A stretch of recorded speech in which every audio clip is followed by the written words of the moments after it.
Welcome to my physics class. Today I will discuss the multiplication of vector. हम लोग जानते हैं multiplication of vector दो तरह से होता है. First one is known as dot product or scalar product and second one is known as vector product and cross product. आज हम लोग डील करेंगे यहाँ dot product और scalar product of two vectors के बारे में, कि हम लोग देखेंगे कि कैसे दो वेक्टर को हम लोग प्रोडक्ट करते हैं. हम लोग आगे चल के देखते हैं कि जब कभी दो वेक्टर का प्रोडक्ट होता है तो कभी उसका रिजल्टेंट स्केलर मिलता है और कभी उसका रिजल्टेंट वेक्टर मिलता है. तो उसी में दो कैटेगरी में रखा गया है. जो स्केलर रखा गया है वो हमारा डॉट प्रोडक्ट के केस में आता है और जो वेक्टर होता है वो हमारा क्रॉस प्रोडक्ट के अंदर में आता है. चलिए देखते हैं ये दो वेक्टर के बारे में. सपोज दैट मान लेते हैं कि A vector and B vector, these are two vectors. ये जनरल टर्म ले रहे हैं. यहाँ पर फोर्स भी हो सकता है, यहाँ पर हमारे पास डिस्प्लेसमेंट, बी के जगह में डिस्प्लेसमेंट भी हो सकता है, ए के जगह में फोर्स भी हो सकता है. ये जनरल टर्म है हमारे पास. अब देखते हैं यहाँ पर कि या दो वेलोसिटी भी हो सकता है, ए की जगह भी वेलोसिटी हो सकता है, बी की जगह भी वेलोसिटी हो सकता है. ऐसा नहीं, ये एक जनरल टर्म लिया गया है. चलिए देखते हैं कि हम डॉट प्रोडक्ट करते कैसे हैं. ठीक है ना. हमारे पास स्टेटमेंट है. पहले स्टेटमेंट देखते हैं. मैथमेटिकल स्टेटमेंट क्या है कि dot product of two vector is the product of magnitudes of the two vectors and the cosine angle between these two vectors. ठीक है. यानी हम लोग लिख सकते हैं यहाँ पर कि अकॉर्डिंग टू स्टेटमेंट कि dot product of two vectors से A vector and B vector is, देखिए डॉट प्रोडक्ट बीच में देना है, नीचे नहीं देना है. ठीक है ना. इज यानी इक्वल साइन मैंने दिया बच्चों. यहाँ पर इज क्या हो गया, प्रोडक्ट ऑफ मैग्नीट्यूड, इसके जो मैग्नीट्यूड्स है इनके product and the cosine angle. ठीक है. कोसाइन कॉस एंगल लेंगे. ठीक है. कोसाइन एंगल बिटवीन देम, तो कॉस थीटा. ये हमारा स्टेटमेंट हो गया. अब देखिए इसको हम लोग क्या लिख सकते हैं, ये जानते हैं कि मॉड जब भी वेक्टर में लेते हैं तो वो मैग्नीट्यूड देता है वेक्टर का. डायरेक्शन ड्रा किया तो देखिए ये ए आ जाएगा, ये बी आ जाएगा, ये हमारा कॉस थीटा. अब ए वेक्टर डॉट बी वेक्टर का फॉर्मूला हमारा इस तरह से आ जाएगा. ठीक है. ये देखिए ये हमारा टोटली यहां से यहां तक मैग्नीट्यूड है हमारे पास, है ना. ये मैग्नीट्यूड है. अब मैग्नीट्यूड है, इसके साथ कोई डायरेक्शन नहीं है, तो नो डाउट जो ये रिजल्टेंट जो होगा ये हमारा स्केलर क्वांटिटी होगा. ठीक है. ये हमारा स्केलर क्वांटिटी होगा. इसका एग्जांपल हम लोग देखेंगे यहाँ पर. सबसे पहले ये देखते हैं कि ये cos थीटा इसको किस तरह से हम लोग लिखते हैं यहाँ पर. तो चलो देखते हैं, एक डायग्राम लेते हैं इसके लिए हम लोग. यहाँ देखिए ये ए वेक्टर लिया हमने, एक वेक्टर बी है. इस तरह से जनरल कंडीशन, बी वेक्टर इधर है हमारे पास. ये देखिए ये थीटा, यानी थीटा क्या हो गया हमारा, दो वेक्टर के बीच का एंगुलर सेपरेशन यहाँ पे बताया गया है. और सिंपली हम लोग कह दो कि ये दो वेक्टर के बीच का एंगल है, यानी ओरिएंटेशन ऑफ टू वेक्टर्स. ठीक है. अब देखिए चूंकि ये 2D में लाइक कर रहा है, देखने से ही लगता है ये हमारा एक इधर x, देखिए हमारा इधर x और इधर y, और ये हमारा इधर क्या हो जाता है b वेक्टर. तो देखिए इसका रिजोल्यूशन होगा. यहाँ पर हम लोग ड्राइंग कर सकते हैं. यहाँ पर ये 90 डिग्री हो गया. ठीक है. तो ये इधर टूटेगा हमारा, किस में आ जाएगा, b cos थीटा. देखिए यहाँ पर देखिए ये b cos थीटा है. ये जो b cos थीटा हो गया ये क्या, component of b on a vector, नहीं, या projection of b vector long a vector भी कह सकते हैं. यानी यहाँ पर जो हमारे पास जो टर्म है यहाँ पर कि जो b cos थीटा हो गया, ये क्या हो गया, कंपोनेंट ऑफ b वेक्टर कहां, ऑन a वेक्टर, और projection of b vector along a vector या ऑन a वेक्टर.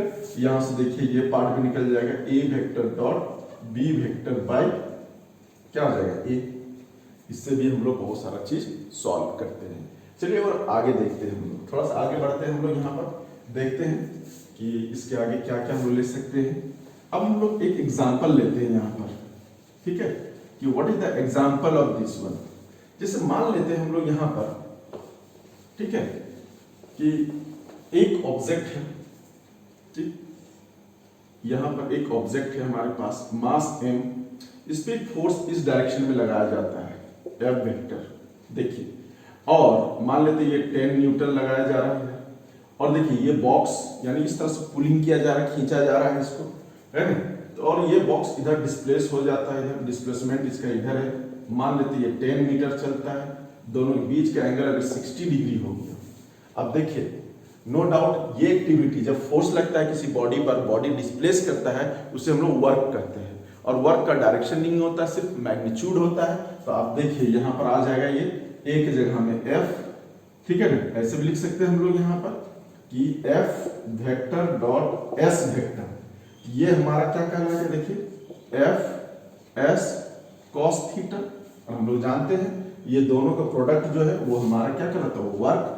तो देखिए वर्क बराबर क्या हो जाएगा, F S cos थीटा। तो देखिए F के जगह हमारा वैल्यू क्या है 10, S के जगह में कितना है 10, और cos 60 का वैल्यू 1/2। तो देखिए ये कट गया, कितना आ गया 50 जूल।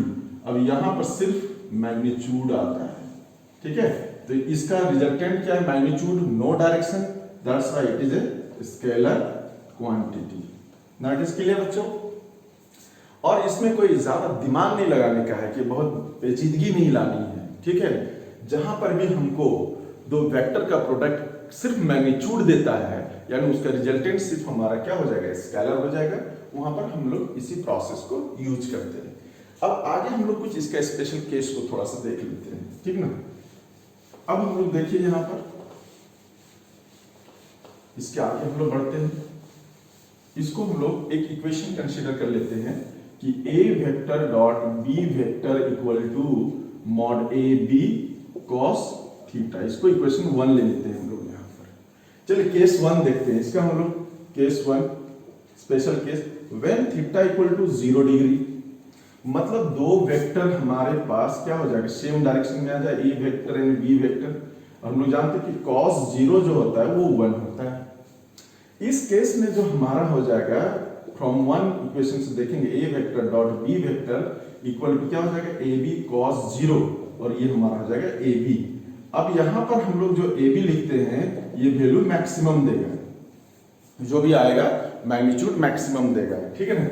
अब इस केस में अगर हम लोग वर्क को यहां देख लेते हैं, तो वर्क में देखिए क्या हो जाएगा, W इक्वल टू, अगर फोर्स एंड डिस्प्लेसमेंट यानी अगर इस तरह से बॉडी पर लगता है, इधर ही फोर्स है हमारा, मान लेते हैं 10 न्यूटन, और इसका डिस्प्लेसमेंट इधर हो जाता है कितना 10 मीटर। अब देखिए केस इसको देखिए, यहां पर क्या हो जाएगा, दोनों के बीच का एंगल 0 डिग्री है, ठीक है। डिस्प्लेसमेंट हमारा इधर, दोनों के बीच का एंगल 0 डिग्री। देखिए जब 0 डिग्री होता है तो सीधे दोनों वेक्टर को प्रोडक्ट कर देते हैं सिंपली। तो कितना हो जाएगा यहाँ F इंटू एस, और ये हो जाएगा 10 इंटू 10 इक्वल टू कितना हो गया 100 जूल। और पहला केस जो दिखाए थे, जो 60 डिग्री से लगा रहा था, वो कितना था 50 जूल के आसपास था ना। तो देखिए जब पैरेलली लगता है, सेम डायरेक्शन में लगता है, तो मैग्नीट्यूड जो हमारा होता है वो मैक्सिमम हो जाता है। समझिए बच्चों, ये हमारा क्लियर हो गया। अगर इस केस में अगर हम लोग यूनिट वेक्टर का केस देखते हैं, हम लोग जानते हैं जैसे यूनिट वेक्टर के केस में आप देख लीजिए, यहाँ पर वेरी इजी है, ये x y z, ठीक है। इधर हम लोग i कैप लेते हैं, इधर j लेते हैं, इधर k लेते हैं। अगर दो वेक्टर हमारा सेम डायरेक्शन में, A vector and B vector, बताइए दोनों का डायरेक्शन सेम है, आइदर x या आइदर y या आइदर z, तो यहाँ पर डायरेक्शन का क्या हो जाएगा, i डॉट i बराबर क्या होगा, मॉडुलस ऑफ i, फिर मॉडुलस ऑफ i cos 0। देखिए cos 0 तो 1 होता ही हमारा, इनका भी मैग्नीट्यूड क्या होता है 1 होता है, इनका भी मैग्नीट्यूड क्या होता है 1 होता है, यानी i डॉट i जो लेंगे हमारा क्या हो जाएगा 1 हो जाएगा। समझ में? इसी तरह से अगर j की ओर रहेगा तो j डॉट j अगर हम लोग ले लेते हैं तो भी क्या हो जाएगा 1 हो जाएगा।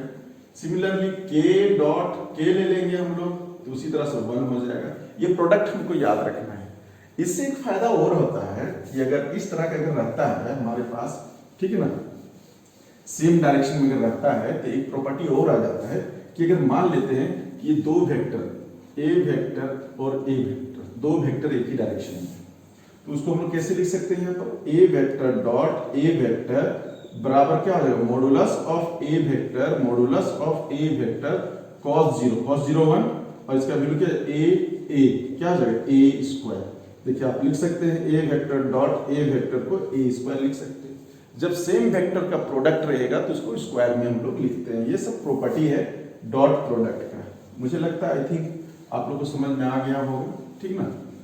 फिर हम लोग यहाँ पर आगे चलते हैं और सेकेंड केस को देखते हैं, ठीक है। केस 2 बोलता है कि when theta equal to 180 degree, हम लोग जानते हैं cos 180 इज -1, एक वेक्टर इधर रहता है और दूसरा वेक्टर इधर हमारा रहता है, नहीं तो यहाँ वर्क डन ये हमारा जो डॉट प्रोडक्ट है फ्रॉम 1 से देखेंगे तो ए वेक्टर डॉट बी वेक्टर बराबर क्या हो जाएगा, ए बी cos 180 डिग्री। अब देखिए cos 180 वैल्यू -1 तो माइनस ए बी कहलाएगा, नहीं।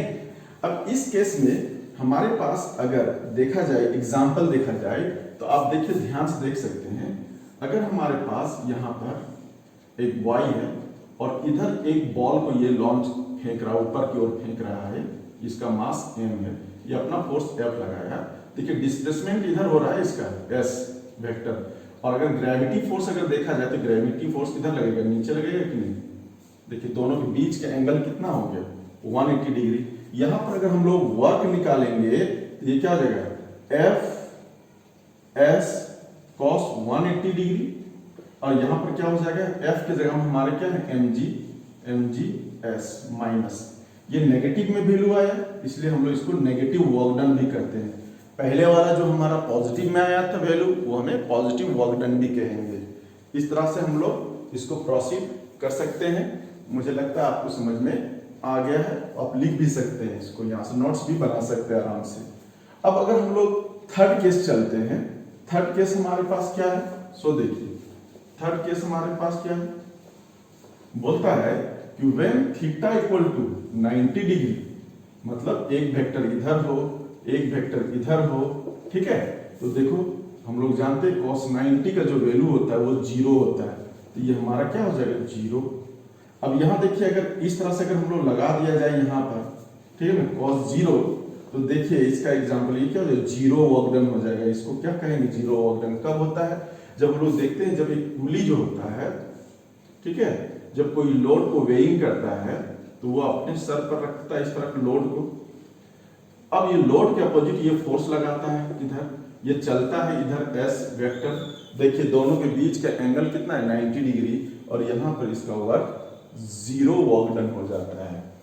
अब अगर हम लोग यूनिट वेक्टर के केस में अगर हम लोग देखें यहाँ पर यूनिट वेक्टर के केस में कैसे डील करेंगे, तो देखिए ये हमारा एक वेक्टर x, ये y, ये हमारा क्या हो गया z, इधर i, इधर j और इधर k।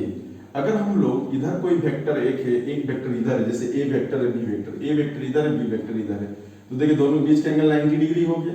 अगर डायरेक्शन में देखेंगे तो हमारा किधर जा रहा है, i, तो देखिए i vector dot j vector बराबर mod of i mod of j cos 90 0।